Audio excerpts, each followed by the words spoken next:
வணக்கம். மாறா புன்னகையோடும் தீரா உற்சாகத்தோடும் ஆல்டிஸ் அரட்டையரங்கத்தை உங்களை வரவேற்கிறேன். இன்றைக்கி வீடியோவில் நம்ம அறிமுகப்படுத்த போகிற டிஸ்கஸ் பண்ண போகிற ஒரு புத்தகம் யூதாஸின் நற்செய்தி. கேஆர் மீரா அவர்கள் எழுதியிருக்காங்க. ஸோ டைட்டிலே ரொம்ப ஒரு ஈர்க்கக்கூடிய விதத்தில் இருக்குது அப்படின்னு சொல்லலாம். ஏன்னா பைபிளை பொறுத்தவரையும் 4 நற்செய்திகள் தான். மத்தேயு, மார்க்கு, லூக்கா, யோவான், இது 4 பேர் தான் நற்செய்தி எழுதியிருக்காங்க. பட் இந்த கதை பார்த்தோன்னா யூதாஸின் நற்செய்தி. அதுவும் யூதாஸ் இயேசுவை காட்டி கொடுத்தவர், இயேசுவோட சீடர், இயேசுவை காட்டி கொடுத்தவர். ஸோ அவருடைய பேரால் ஒரு நற்செய்தி. அப்போ இந்த நற்செய்தி என்ன சொல்லுது, இந்த புத்தகம் என்ன சொல்லுது அப்படிங்கிறத பார்க்கணும். ஸோ இந்த புத்தகத்தை பற்றி கதை களத்தை பார்க்குறதுக்கு முன்னாடி இதோட அமைப்பு எப்படி இருக்குது அப்படின்னு பார்த்தோன்னா ஒரு 3 லேயராக இருக்குது.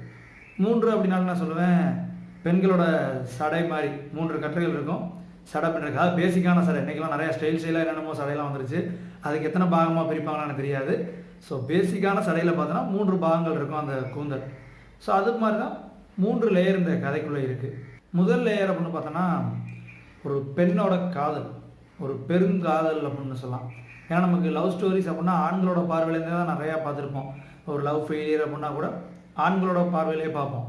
பட் அப்படி இல்லாமல் ஒரு பெண்ணின் பார்வையிலேருந்து காதலுக்காக தவிக்கிறான். ஒரு ஒன் சைட் லவ் மாதிரி சொல்லலாம், அல்லது நிறைவேறாத காதல் சொல்லலாம், அல்லது காதலை தெரிய பயணம் சொல்லலாம்.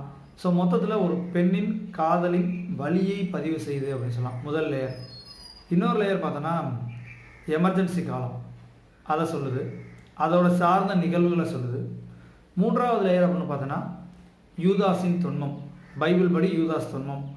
எப்படின்னா இப்போ நம்ம மணிரத்னம் பார்த்தோன்னா இந்த விஷயத்தில் எக்ஸ்பர்ட்டாக இருப்பார். அவருடைய படங்கள் ரோஜா எடுத்துட்டோம்னா சத்யவான் சாவித்திரி, அதே மாதிரி தளபதி எடுத்துட்டோம்னா துரியோதனனும் கர்ணனும், ராவன் பார்த்தோன்னா நமக்கு ராவணன் தான்.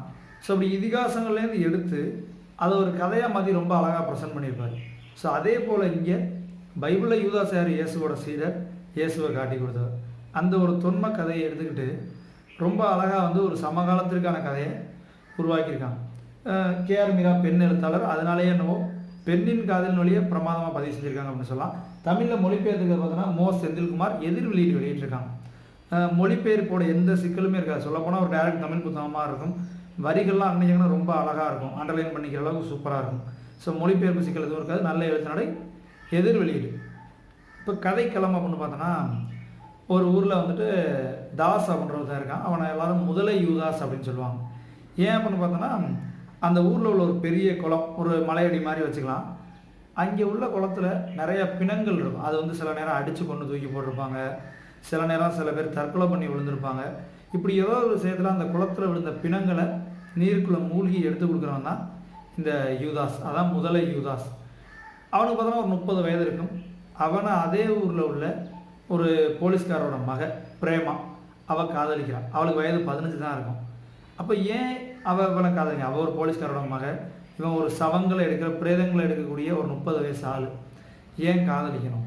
அந்த காதல் தோன்ற காட்சியே ஒரு சுவாரஸ்யமாக நாவலில் இருக்கும். ஸோ அவள் காதலிக்கிறாள். அப்படி அவளுடைய காதலை தெரிவித்து அவனை நெருங்கி போகும்போதெல்லாம் அவன் இவளை விட்டு விலகி ஓடிடுறான். ஸோ யூதாஸ் விலகி ஓடிடுறான்.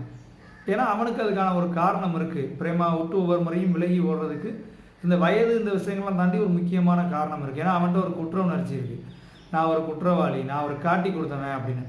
ஸோ ஒவ்வொரு முறை யூதாஸை தேடி போகும்போதும் அவனுடைய கதைக்களம் விரிவடையுது. அதான் அந்த எமர்ஜென்சி காலத்தை அந்த 2வது லேயர் அப்படின்னு சொல்லலாம்.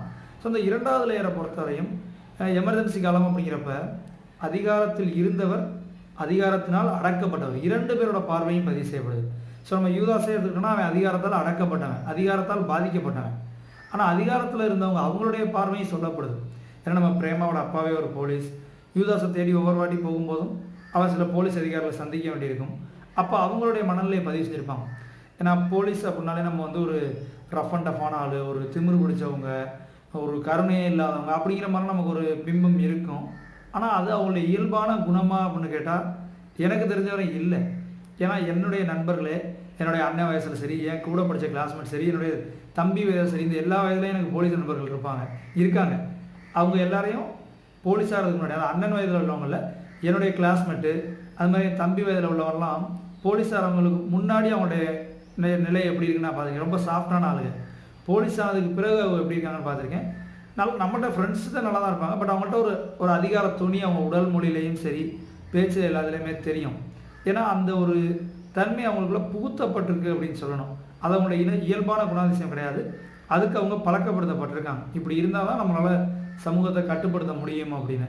ஸோ அந்த ஒரு போலீஸோட மனநிலை இங்கே பதிவு செய்யப்பட்டிருக்கோம். ஏன்னா இந்த எமர்ஜென்சி காலத்தில் போலீஸ் நிறைய பேரை பிடிச்சி முகாம்கள் அடைச்சி கொடுமைப்படுத்தியிருப்பாங்க. பட் அப்படி கொடுமைப்படுத்தினா அவங்களே ஒரு இயல்பான மனநிலை செய்யலை, நிறையா தண்ணி அடிச்சுக்கிட்டு அப்படி தான் செஞ்சுருப்பாங்க. இந்த எமர்ஜென்சி பீரியட் முடிஞ்சு ஒரு சாதாரண வாழ்க்கை நிலை வரும்போது இந்த போலீஸ் அதிகாரிகள் எல்லாத்துக்குமே ஒரு மனநலம் பாதிக்கப்படும். ஏன்னா அவங்களுக்கு யாரையாவது கொடுமைப்படுத்திக்கிட்டே இருக்கணும். கொடுமைப்படுத்துறதை நிப்பாட்டும் போது அவங்களால இயல்பாக இருக்க முடியாது. ஏன்னா எமர்ஜென்சி காலம் ஃபுல்லாக யாரையாவது கொடுமைப்படுத்திக்கிட்டே இருக்காங்க. இப்போ திடீர்னு அந்த நிப்பாட்டு அப்படின்னா அவங்களால முடியலை. ஸோ அவங்களுக்கு ஏற்பட்ட உளவியல் சிக்கல்கள் பதிவு செய்யப்பட்டிருக்கும். இன்னொரு பக்கம் நம்ம யூதாசேனா ஒரு போராட்ட குழுவில் இருப்பான். ஒரு கம்யூனிஸ்ட் மாதிரி, ஒரு நக்சல் மாதிரி, அந்த மாதிரி ஒரு போராட்ட குழுவில் இருக்கப்ப அதில் உள்ள ஒரு சிலரை அவன் காட்டி கொடுத்துட்றான். அது ஏன் அப்படிங்கிறது நீங்கள் கதையை படிக்கும்போது நல்லாவே தெரியும். பட் அந்த குற்ற உணர்ச்சி அவனை அவன் பிரேமாவோட இருக்கக்கூடாது. நான் ஒரு காட்டி கொடுத்தவன், நான் ஒரு குற்றவாளி அப்படிங்கிற மனநிலை அவன்கிட்ட இருக்கும். பட் பிரேமா இவனுடைய கதையை தெரிஞ்சுக்கும் போது அவன் அதை வேற ஒரு வியூவில் பார்ப்பான். நீ காட்டி கொடுக்கல அப்படின்னு அவன் வேற ஒரு வியூவில் பார்ப்பான். ஸோ இப்படி 2 வகையான வியூ இருக்கும். ஆனால் அவன் விலகி ஓடிடுவான். ஸோ இது எமர்ஜென்சி காலத்தில். இதில் பார்த்தா இப்போ யூதாஸ் சொன்மம் இருக்குது. யூதாஸ் காட்டி கொடுத்தவர் தான். ஒரு 30 வெள்ளிக்காசு இயேசுவின் அன்பான சீடர், இயேசு கூட இருந்தவர் 30 வெள்ளிக்காசுக்காக காட்டி கொடுத்துட்றாரு. காட்டி கொடுத்ததுக்கு பிறகும் அவருக்கு அப்போதைக்கு அந்த 30 வெள்ளிக்காசு நல்லா இருக்க மாதிரி இருந்தாலும் பின்னாடி அவருக்கு நிம்மதி இல்லை. அதே தான் இந்த யூதாஸுக்கும் இருக்குது. ஆனால் இவன் காட்டி கொடுக்குறங்கிற விஷயத்தில் கிடையாது. இவனை அறியாமல் நிகழ்ந்த ஒரு நிகழ்வு. ஆனால் இவனுக்கு அந்த குற்ற உணர்ச்சி இருந்துக்கிட்டே இருக்குது. நான் காட்டி கொடுத்தேன். ஆனால் பிரேமாவின் பார்வையிலேருந்து அது எப்படி இருக்குன்னா, நீ காட்டி கொடுக்கல, உன்னை அடிக்கும்போது ஒரு அன்பின் மிகுதியில் நீ வாய் தவறி உளறிய சொற்கள் தான் அதை நீ காட்டி கொடுத்ததா எடுத்துக்கூடாது அப்படின்ற மாதிரி அவள் வலியுறுத்துறான். பட் அவன் காட்டி கொடுத்ததான்னு நினைக்கிறான். ஸோ அவனுக்கு நிம்மதி இல்லாமல் போகுது. ஸோ அதில் கதையில் இன்னொரு வரையிலும் காட்டி கொடுத்தவர்களுக்கு மட்டும் இல்லை, அவர்களை நேசிப்பவர்களுக்கும் நிம்மதி இருக்கிறதில்ல, உறக்கம் இருப்பதில்லை அப்படின்னு.